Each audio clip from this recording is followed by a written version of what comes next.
السلام علیکم میرے پاکستانیوں۔ ایک نئی تاریخ رقم ہو چکی ہے۔ ہمارا جو آپریشن بنیان مرصوص، جس کا اردو میں مطلب ہے سیسا پلائی دیوار، اس کے بعد پاکستان کا کچھ اور ہی معاملہ بن گیا ہے، اور پاکستان کا مقام تمام دنیا کے ممالک میں، اسپیشلی مسلم ممالک میں ایک اونچا مقام ہو گیا ہے۔ یہ محض ایک واقعہ نہیں، یہ قوم کی آنکھیں کھولنے کا ایک لمحہ تھا۔ ہمارے نوجوانوں نے پہلی بار اپنی آنکھوں سے جنگ کو دیکھا، جو پہلے صرف قصے کہانیوں میں یا پھر ویڈیوز میں یا پھر مختلف سوشل میڈیا پہ یہ چیزیں دیکھتے تھے کہ جنگ اس طرح سے ہوتی ہے۔ پہلی دفعہ ان نوجوانوں کی آنکھوں کے سامنے یہ منظر آیا ہے۔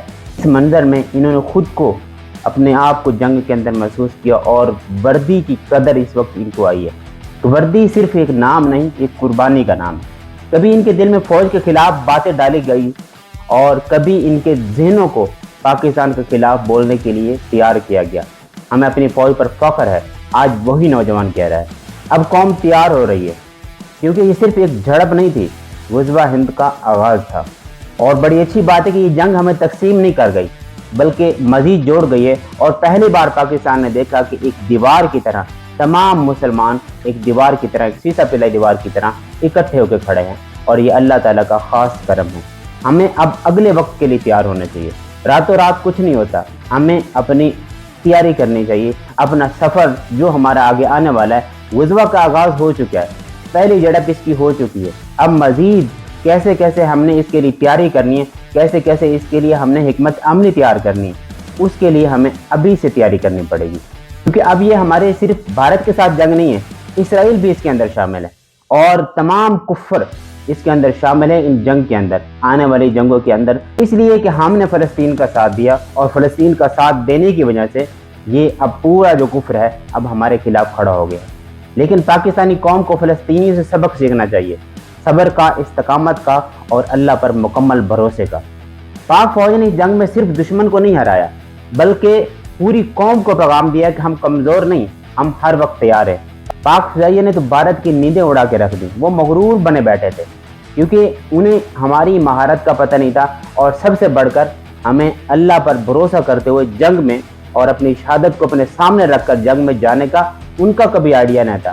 لیکن ہماری فوج کو یہ ٹریننگ میں سکھایا جاتا ہے کہ آپ نے جانا ہے تو جہاد فی سبیل اللہ کے نام پہ جانا ہے، اور اپنے آپ کو آخری طور پر اور دشمن کے ساتھ لڑتے ہوئے مرنے کے لیے تیار ہو کے جانا ہے۔ یہ صرف ایک لڑائی نہیں تھی، ایک نظریہ تھا، اور اب پاکستان مسلم دنیا کی قیادت کے لیے ابھر کھڑا ہوا ہے۔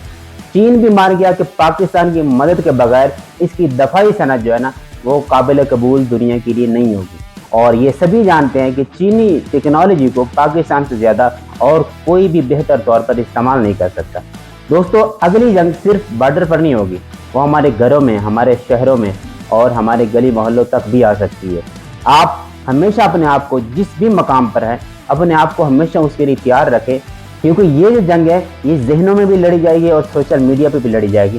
اس بار الحمدللہ سوشل میڈیا پر اور میدان جنگ میں دونوں طرف پر پاکستان کو کامیابی حاصل ہوئی۔ اس پر ہم سب کو اللہ کا شکر ادا کرنا چاہیے، اور پاکستان کے ساتھ ہمیشہ دوبارہ سے اپنے آپ کو مخلص اور اپنے آپ کو دوبارہ تیار کرنا چاہیے۔ اس وقت ہر نوجوان کو ٹریننگ کی ضرورت ہے، عوام کو آگاہی کی ضرورت ہے، اور قوم کے اندر جذبے کی ضرورت ہے۔ اب پاکستان کو نہ صرف مضبوط فوج کی ضرورت ہے، بلکہ بہترین حکمت عملی کی ضرورت ہے، اپنے نظریے کی ضرورت ہے، اپنے دین کے ساتھ کھڑے ہونے کی ضرورت ہے، اور اپنی قوم کو ہمیشہ تیار کرنے کی ضرورت ہے۔ پاکستان زندہ باد، پاکستان پائندہ باد۔ انشاءاللہ العزیز میں آئندہ بھی دین اسلام، پاکستان اور پاک فوج کے لیے ویڈیوز بناتا رہوں گا۔ آپ میرے چینل کو سبسکرائب کریں، لائک کریں، اور اپنے دوستوں میں شیئر کریں۔ انشاءاللہ پھر ملتے ہیں اگلی ویڈیو میں، تب تک کے لیے اللہ حافظ۔